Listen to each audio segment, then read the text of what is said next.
ஆண்டவராகிய இயேசு கிறிஸ்துவுக்குள் மிகவும் அதிகமாக நேசிக்கப்படுகின்ற அருமையான உடன் விசுவாசிகளே, யாவரையும் இறைமைந்தன் இயேசுவின் திருப்பெயரிலே இந்த காலை நேரத்தில் இந்த வேர்ட் ஆஃப் காட் மினிஸ்ட்ரி சார்பாக அன்பின் வாழ்த்துக்களை ஸ்தோத்திரங்களை தெரிவித்துக் கொள்கிறோம். காலை நேர இறை தியானத்தை ஆரம்பிக்கலாம். நம்முடைய ஆரம்பம் பிதா குமாரன் பரிசுத்தாவின் நாமத்தில் உள்ளது. ஆமேன். ஜெபிப்போம்.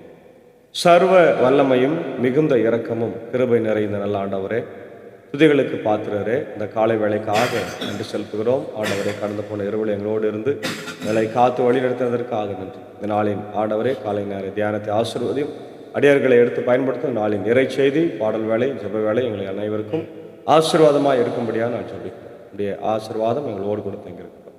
இயேசுவின் மூலம் ஜெபிக்கிறோம் நல்ல பிதாவே. ஆமென்.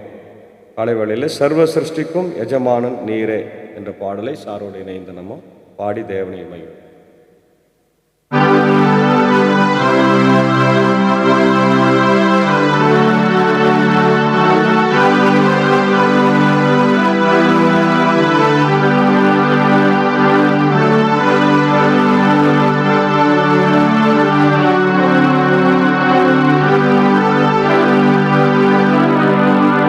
सर्वसृष्टिக்கும் எஜமானன் நீரே, சர்வசிருஷ்டியை காப்பவர் நீரே, எங்கள் இதயத்தில் உம்மை போற்றிடுவோம், என்றென்றும் பணிந்து தொழுவோம். சர்வசிருஷ்டிக்கும் எஜமானன் நீரே, சர்வசிருஷ்டியை காப்பவர் நீரே, எங்கள் இதயத்தில் உம்மை போற்றிடுவோம், என்றென்றும் பணிந்து தொழுவோம்.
பூமி ஒழிந்து போனாலும் உம் வார்த்தை என்றும் மாறாதே.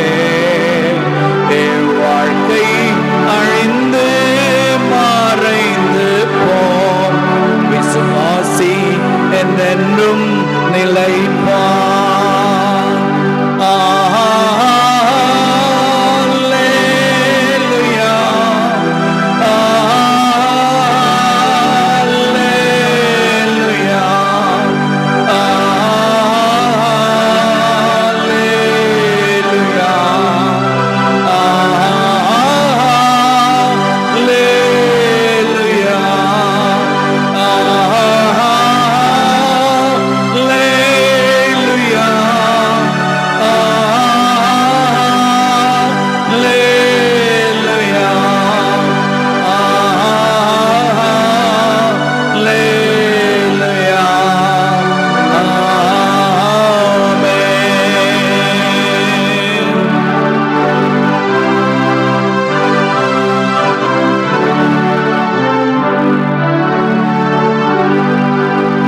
கர்த்தர் கரத்தின் கிரியைகள் நாங்கள் கிருபை எங்கள் மேலூற்றுவீரே. சரீரம் உம் சொந்தமே, அதை சாத்தான் தொடாமல் காப்பீரே. கர்த்தர் கரத்தின் கிரியைகள் நாங்கள், கிருபை எங்கள் மேலூற்றுவீரே. ஆவி ஆத்மா சரீரம் உம் சொந்தமே, அதை சாத்தான் தொடாமல் காப்பீரே. ஆஹா அல்லேலூயா, ஆஹா அல்லேலூயா, ஆஹா அல்லேலூயா, ஆஹா அல்லேலூயா, ஆஹா அல்லேலூயா,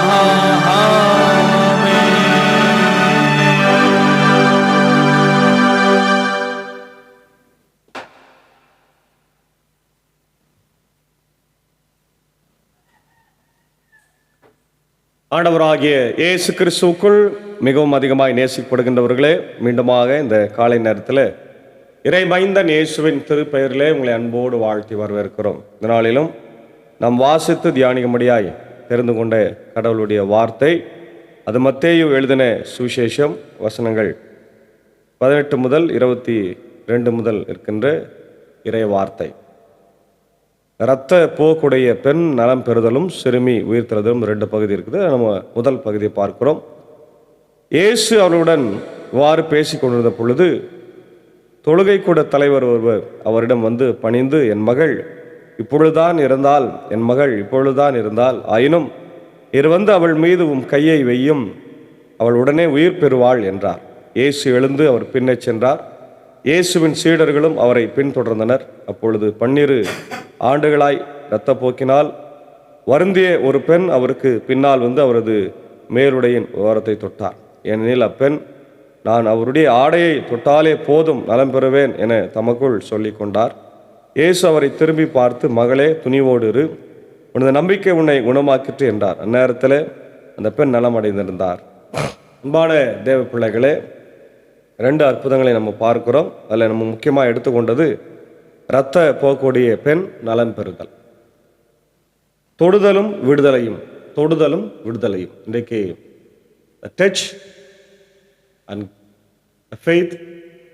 in the faith and God's miracle. Faith that touch Jesus healing என்று பார்க்கிறோம். மனித முயற்சியும் மருத்துவமும் தோற்று போகும் இடத்தில் தேவனுடைய வல்லமை செயல்பட தொடங்குகிறது. அல்லேலூயா, பிரைஸ் தி லார்ட், அல்லேலூயா, கர்த்தருக்கு ஸ்தோத்திரம்.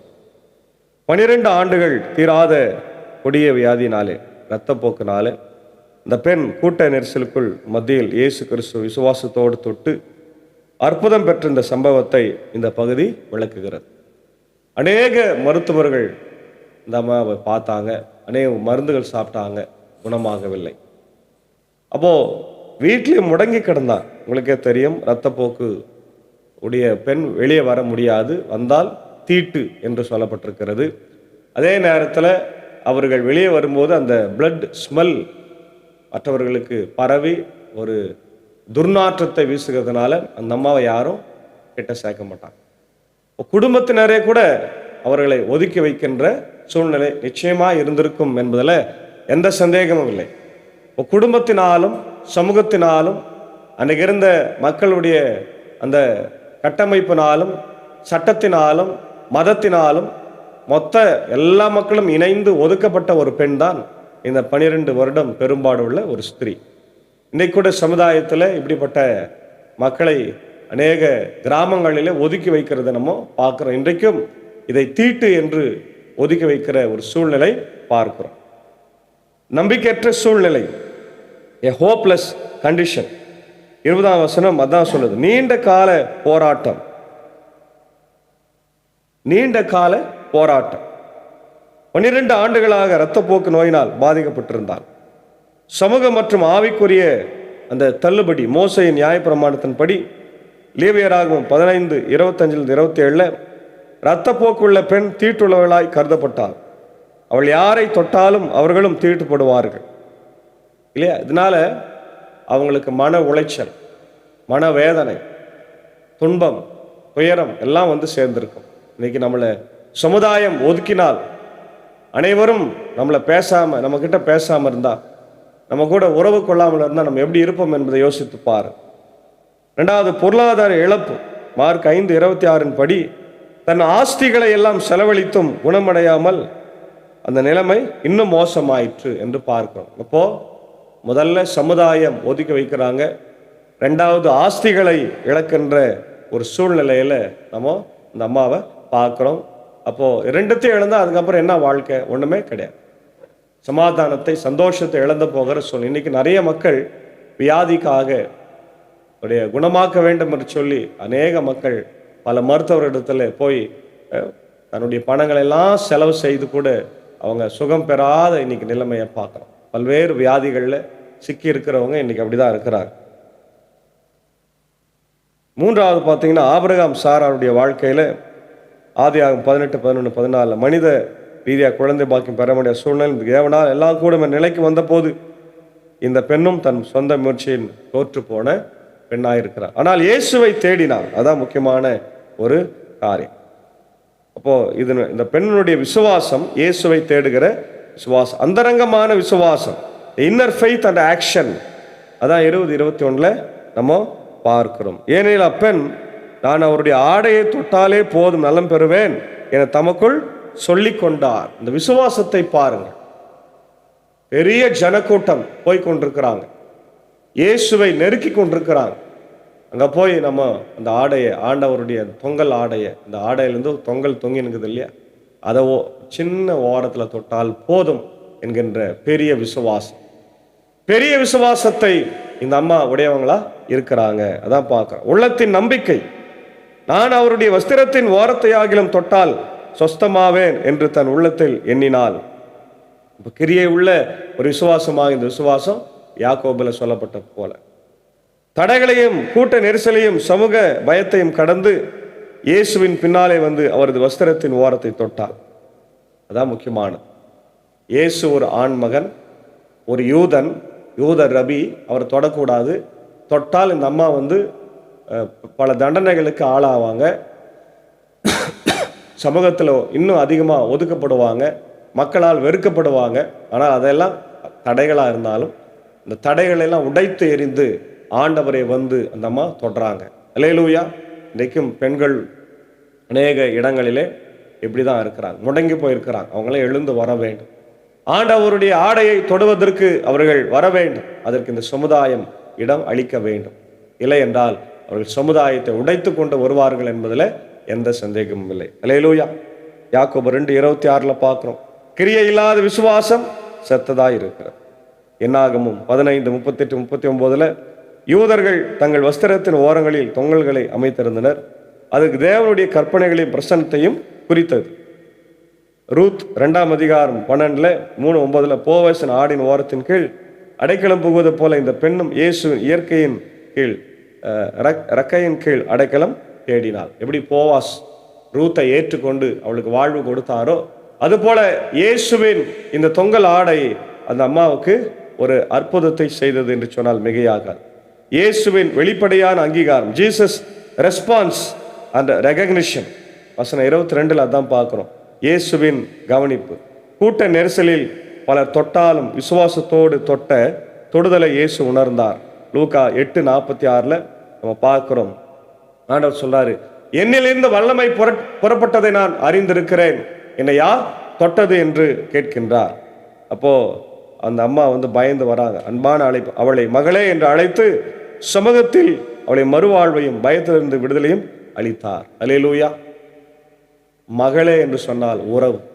இப்போ ஆண்டவராகிய இயேசு கிறிஸ்து அந்த அம்மாவை தன் மகளாய் ஏற்றுக்கொண்டதை நம்ம பார்க்கிறோம். நம்முடைய ஒவ்வொரு மனிதனுடைய வாழ்க்கையில் கஷ்டங்கள் பிரச்சனைகள் ஏற்படுகிற போது இயேசுவை தேடி போகும்போது, அவருடைய ஆடையை நம்ம தொடும்போது, அவருடைய விசுவாசத்தில் நம்முடைய விசுவாசத்தில் அவரை தேடும்போது அவர் நம்மை ஆசீர்வதிக்கின்றவராயிருக்கிறார். அல்லேலூயா, பிரைஸ் தி லார்ட். இன்னைக்கு நம்முடைய வியாதிகளை எல்லாம் குணமாக்குகிற ஆண்டவராக இருக்கிறார். இன்னைக்கு குணமாக்கும் கர்த்தர் நானே என்று சொன்ன ஆண்டவர் இன்னைக்கு நம்முடைய வியாதிகளை குணமாக நம்ம அவரை தேடி ஓடி வர வேண்டும். பரிபூர்ண சுகம், உடலின் நோய் நீங்கியது மட்டுமின்றி அவளது விசுவாசம் அவளுக்கு முழுமையான ரட்சிப்பையும் சமாதானத்தையும் தந்தது. மார்க் 10:52 உன் விசுவாசம் உன்னை ரட்சித்தது என்று ஆண்டவர் சொல்லுகிறத நம்ம பார்க்கிறோம். எபிரேயர் 11:6 விசுவாசம் இல்லாமல் கடவுளுக்கு பிரியமாய் இருக்க கூடாத காரியம் இருப்பது கூடாத காரியம். சகேயு கூட பார்க்கிறோம். 1-10 அவன் கூட்ட நெரிசலை கடந்து ஆண்டவரை பார்க்க வந்தான். கடவுள் அவனுடைய பெயர் சொல்லி அழைத்து அவருடைய வீட்டுக்கு போய் தங்குகிறார். ஆகவே அன்பான தேவ பிள்ளைகளை, இந்த காலை நேரத்தில் நாமும் கூட ஆண்டவரை தேடி வந்து அவரை தொடுவோம். விசுவாசத்தினாலே தொடுவோம். வார்த்தை, அவருடைய வார்த்தை இருக்கிறது, அந்த வார்த்தை நம்ம தொடுவோம்.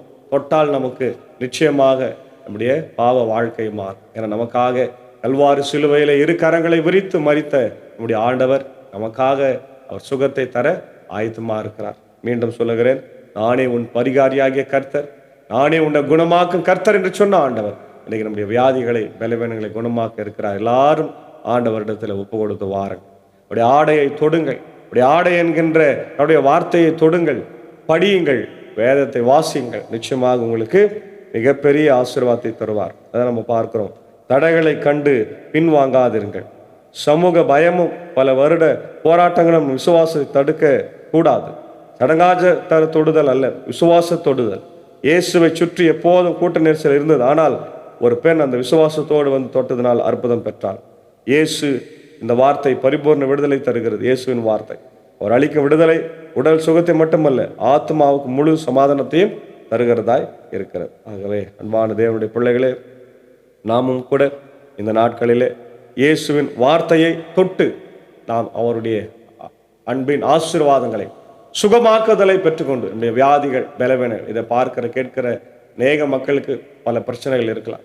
இன்றைக்கு மிகப்பெரிய வியாதியாக சர்க்கரை நோயும் இரத்த அழுத்தமும் இருதய பிரச்சனமும் கிட்னி லிவர் ப்ராப்ளம் இது போன்ற பல ப்ராப்ளங்கள், அதே நேரத்தில் லிவர் ப்ராப்ளம் போன்ற பிரச்சனைகள் இருக்கிற ஸ்ட்ரோக்ஸ், இதெல்லாம் பார்க்கிறவங்க நிச்சயமாக ஆண்டவரை நோக்கி பாருங்கள். ஆண்டவருடைய ஆடையை நாம் தொட வேண்டும் என்கின்ற எண்ணம், அதாவது கடவுளுடைய வார்த்தையை தொட்டு படித்து அதில் இருக்கிற வார்த்தையில சொல்றாரு, என் வார்த்தையை அனுப்பி நான் குணமாக்குவேன் என்று சொன்ன ஆண்டவர். அந்த வார்த்தையை அனுப்பி ஆண்டவர் நம்மளை குணமாக்குகிறார் என்ற எண்ணத்தோடு நாம் விசுவாசத்தோடு வாழ தூய ஆவியானவர் இந்த நாளிலே நமக்கு உதவி செய்து காப்பாராக. ஆமேன். ஜெபிப்போம்.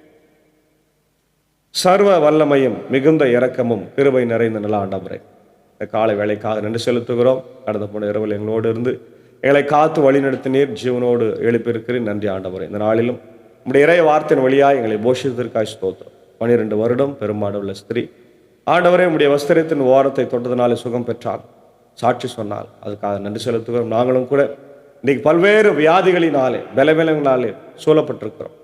இன்னைக்கு ஆண்டவர், இந்த உலகம் வியாதினாலே நிறைந்திருக்கிறது. அநேக மக்கள் வியாதினாலே இறந்து கொண்டிருக்கிறார். கண்ணோக்கி பார், என்னை குணமாக்கும் கர்த்தனானே என்று சொன்ன ஆண்டவர் பலவீனத்தில் என் பலன் பரிபூர்ணமாக விளங்கும் என்று சொன்னார். நானே பரிகாரியாய் கர்த்தர் என்று சொன்ன என் தேவன் ஒவ்வொரு வியாதியஸ்தர்களையும் குணமாக்கும், பலவீனங்களை மாற்று ராஜா. இதை பார்த்து கேட்டுக்கொண்டிருக்கிற ஒவ்வொருடைய வாழ்க்கையிலே அற்புதங்களை அடையாளங்களை என் தேவன் செய்ய வேண்டும் என்று கெஞ்சி மன்றாடும். அதற்காக தான் கல்வாரி சிலுவையில எங்களுக்காக நீர் மரித்தீர், ரத்தம் சிந்தினீர், எங்களை மீட்டு கொண்டீர் ராஜா. இந்த நாளில் இந்த ஊழியத்தில் ஆண்டவர் தொடர்ந்து எங்களோடு கூட பயணித்து கொண்டிருக்கிறேன் நண்பர் சாரியும் ஏஜக்காவையும் அன்பான பிள்ளைகள் மாத்தால் மரியாதையும் ஆசீர்வதிங்க, வழிநடத்துங்க, இப்படி தேவையெல்லாம் சந்திங்க ராஜா.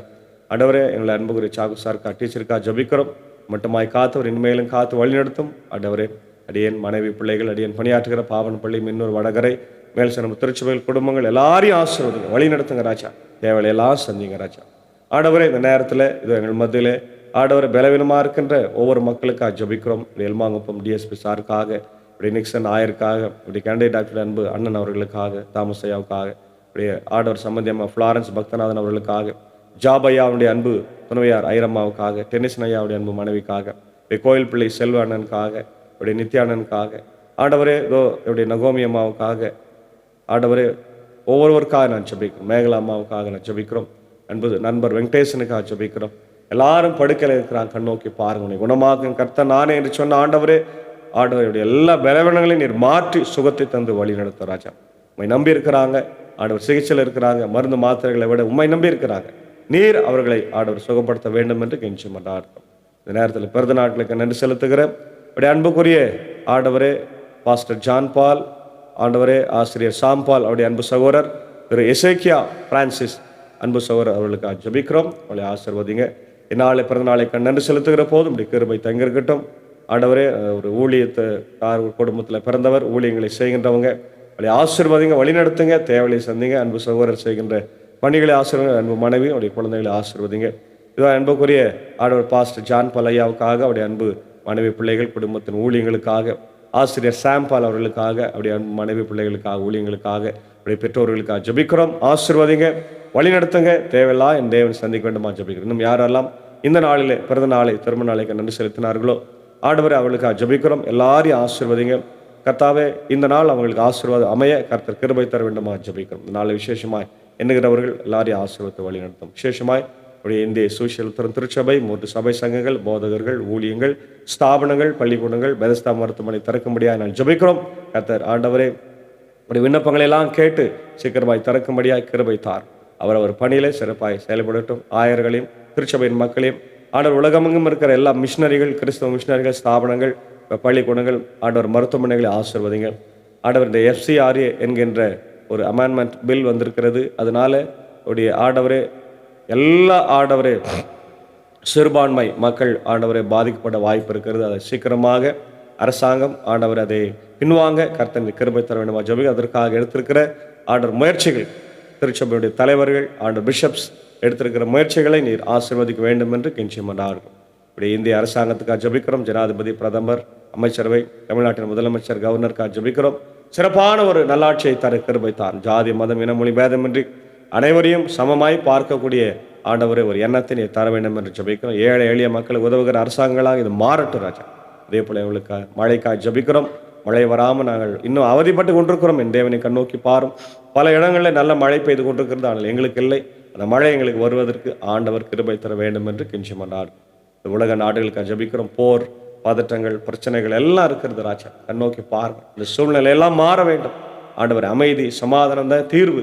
சமாதானத்தின் ஆண்டவர் பிள்ளைகளாக நாங்கள் இருக்கிறோம் என்பதை உணர்ந்து சமாதானத்தை நான் பெற்றுக்கொள்ள கிருபைத்தார். தொடர்ந்து இந்த குழுவை எடுத்து பயன்படுத்தும் காத்தலும் இதை கேட்டு பயன்படுகிற ஷேர் பண்ணுற ஒவ்வொருக்கு அனுப்புகிற எல்லாரையும் கர்த்தர் ஆசீர்வதிங்க ராஜா. தேவையை சந்திங்க. இந்த நாளின் பணிகள், பயணங்கள், இப்படி பிள்ளைங்க பள்ளிக்கு ஸ்கூலுக்கு போகிறாங்க, ஆண்டவர் கல்லூரிக்கு போகிறாங்க, வேலைக்கு போகிறவங்க இருக்கிறாங்க. யாருக்கும் ஆபத்து, விபத்து, நாசம், மோசங்கள், வியாதிகள், பலவீனங்கள், பிசாசின் அந்தகார கிரியைகள் ஆண்டவரை அணுகிக் கொள்ளாதபடி பரிசுத்த ஆவின் கோட்டைக்குள்ளாக வல்லமையாக எங்களை எடுத்து நீர் பயன்படுத்த வேண்டுமா ஜெபிக்கிறோம். தொடர்ந்து காத்தருள் வழி நடத்தும் இயேசுவின் மூலம் ஜெபிக்கிறோம் நல்ல பிதாவே, ஆமென். இப்படி ஆண்டவராக இயேசு கிறிஸ்துவின் கிருபை, பிதாவாகிய கடவுளின் அன்பு, பரிசுத்த ஆவியின் ஐக்கியம் நம் அனைவரோடு கூட இருப்பதாக. ஆமென்.